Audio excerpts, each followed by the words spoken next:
last speaker for the start of the debate is Merran Smith. She is the CEO of the Population Health Research Network, and the network is a national research infrastructure capability focused to provide data in a privacy-preserving way. Merran will talk with us about unlocking the potential of administrative data. Merran.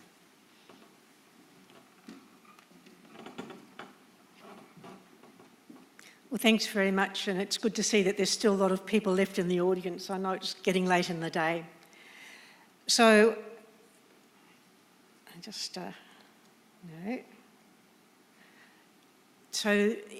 afternoon I'd like to talk to you about administrative data, say something about what it is, and then talk about unlocking the potential through the linkage of this data, and then finish by saying something about the challenges and opportunities with data linkage. And of course, data linkage is about making connections. And I hope that as part of this presentation, we can begin a process of making a connection between Australia's data linkage and clinical trials communities. So, what is administrative data? This is data collected by Australian state and territory government agencies. It covers births and deaths, hospital separations, cancer, and much, much more. And the quality of the data in these data collections is generally good. That's thanks to the ongoing efforts by national committees and data custodians over a number of decades in Australia. And of course, as some of you will know, we have a National Health Data Dictionary and the definitions are set out there. We have national minimum data sets, which also help to add to the quality. So these data collections are not perfect across all variables, but they're pretty good.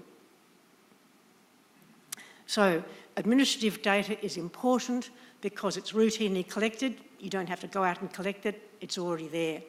It's population-based, and we heard mention of cherry-picking and opt-out. Well, data is collected without consent across the whole population. And that's helpful because it includes some of those difficult to deal with groups. It includes historical data, so some of these collections go back for decades, and that allows us to do time series and trend data and also identify index events. And of course, lastly, it's linkable. So what is data linkage and how do we go about it? Well, most administrative records held by government includes a person's name, address, and date of birth. And linkage can be done using these variables, so the linkage is not dependent on some identifier, such as Medicare number or the individual health identifier, because of course we may want to link to data collections that don't have these identifiers in them. But we obviously have a strong regime about protecting privacy.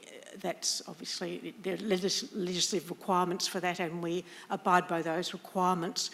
And we use a separation method, so the linkage process is done separately using these linkage variables from the management of the content data. And the quality of linkage through these systems is actually very high. Why data linkage? It's important, again, because it uses existing information. It can improve data quality because it identifies duplicates in data collections that can be dealt with. And of course, most importantly, it tracks patients across time and place within and between data collections. So to show this differently, we're all on life's journey from cradle to grave, and at every stage of this journey, health information is collected. So across the top of the slide, I've shown some of the data that's collected by state and territory governments. So that includes birth records, perinatal records, emergency department data, hospital records, disease registries like cancer registries, and of course, death records. They're all collected by state and territory governments. And of course, the Commonwealth Government is also a major collector of health data. So the Australian Childhood Immunisation Register, the MBS data, PBS prescribing data, aged care data, and they're shown along the bottom of the slide. So of course, to really know what's happening with health in Australia, we need to be able to bring state and territory data together with Commonwealth data, and data linkage is the way we can do that. So now I'd like to move on and say something about the Population Health Research Network, or PHRN for short. So who we are. We're a national research infrastructure network led by the University of Western Australia. So we don't do research, we actually manage infrastructure. And we support facilities across the country that link and provide access to linkable population data. Our current focus is the administrative data, but of course other data can be linked in to these linked data collections, including registry data and clinical trials data. So in terms, I'm not sure how to go back. I will try and go back. There, our beginnings. So just to say something about how we're funded, our core funding is from the Australian Government via the National Collaborative Research Infrastructure Strategy, or NCRIS for short, so some of you will have heard of that. We started in 2009, so we've been going for 7 years, and we have co-funding from government agencies, universities and research institutes. Our facilities are across the country. We currently support 5 state data linkage units, 2 national data linkage units, a remote access data laboratory, which some of you may be familiar with. That's called SURE, Secure Unified Research Environment, and it's located at the Sachs Institute in Sydney. So research data sets can be put in there and securely accessed from anywhere in Australia. We also have some e-research tools and a coordinating office at the University of Western Australia. We have locations, as I said, around the country. You can see we have nothing in the Northern Territory, and the Northern Territory is a bit too small to have its own data linkage unit, so it partners with South Australia. And of course, the ACT is also too small to support a linkage unit, and the Australian Capital Territory partners with New South Wales. So let me say something now about progress with data linkage in Australia. All states and territories in Australia now have enduring data linkage keys that link their core health data, and by that I mean their hospital admissions data, cancer registry data, perinatal data and births and deaths data. We have enduring linkage for some Australian government data, and this infrastructure is actually of international significance. The diagram at the bottom is a bit small, but you probably get the pattern there. There is some data linkage in some Canadian provinces, good population-based data linkage in 3 Canadian provinces. In the UK and Scotland and Wales, in some Scandinavian countries, and we've heard a little about them today, and of course in Australia and in New Zealand. So this population-based linkage is not that common throughout the world, which really gives Australia an edge. So this is an idea of some of the linked data assets that Australia has. This is Australian states and territories for hospital-admitted patients over a time period across the horizontal axis starting at 1970 through to 2016, by state and territory down the vertical axis, starting with the ACT in alphabetical order going down. So you can see that at the bottom is Western Australia, which has got almost 50 years of linked hospital data. But every state and territory has at least 10 years of linkage within that hospital separation data collection, and between that collection to death and other health data. I should also say that in some states and territories, this data is also linked to other human services data. Although the focus is really health, there is linkage to other human services data, including early childhood development and education and other human services data. So progress with XJ, shorthand for cross-jurisdictional data linkage. By cross-jurisdictional data linkage, I mean the linkage of data now across state and territory boundaries, or between states and territories and Commonwealth data collections. So the PHRNs run a number of proof of concept projects, and a couple of those illustrate what we mean by cross-jurisdictional data linkage. So one of our projects actually was around hospital-related mortality and linked data from 4 states.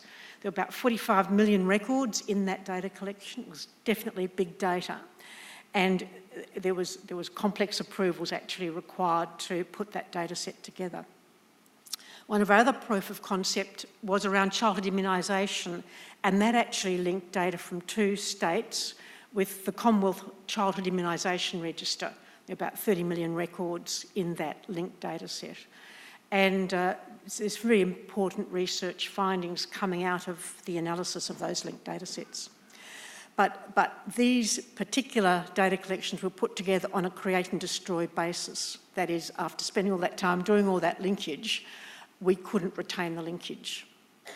That was partly because these were pilots and partly because of the requirements of the data custodians at the time. But I'm very pleased to say we are now in the process of funding the Australian Institute of Health and Welfare to build enduring national data linkage keys. So that means that the linkage will already be in place for much of the health data in Australia once these linkage keys are completed. So some challenges and opportunities. One of the challenges with this linkage is the multiple approvals required. So if you have a project that wants to use linked data, you need Human Research Ethics Committee approval, data custodian approval, and data linkage unit approval. And these approvals take time. And the more complex the project, that is, the more data collections involved or the more jurisdictions involved, the longer it's likely to take. We also have limitations on the data within the linkage systems. So at the moment, there's limited clinical information in these data linkage systems. We have some pathology data, for example, but limited treatment data. And I now wanted to say something about how we've approached this challenge of multiple approvals and the time it takes. So we have gone through a process to streamline applications. We now have an online application system. And if you want to pick up data from several jurisdictions, you can come in through one place with a single application, whereas in the past you would have to submit multiple applications to different ethics committees and different data custodians. We're also looking to streamline approvals through mutual acceptance, and we're very pleased to be able to follow the lead of the clinical trials community, where you now have achieved national mutual acceptance for some of your clinical trials. And we're going through a similar process to try and achieve natural mutual acceptance of ethical review for some population linkage projects. And the other thing that's relevant to this group, I think, is consent. Because if you actually have consent for data linkage, it's very much quicker to go through that approval process.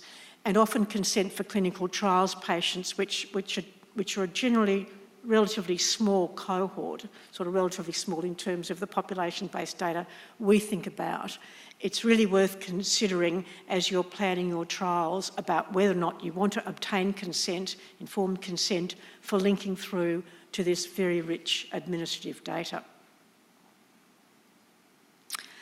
So, some opportunities. As I've said, there are definitely opportunities to bring additional data into these national linkage systems, including pathology data, primary care data, and genomics data. Hopefully, while I've been speaking, you've also been thinking about other data, sorts of data that you might think would benefit from coming into these linkage systems. We need to improve access to linked data through some of the strategies I've mentioned. And I think there can be new uses of linked data for research and practice improvement, including through the clinical trials community.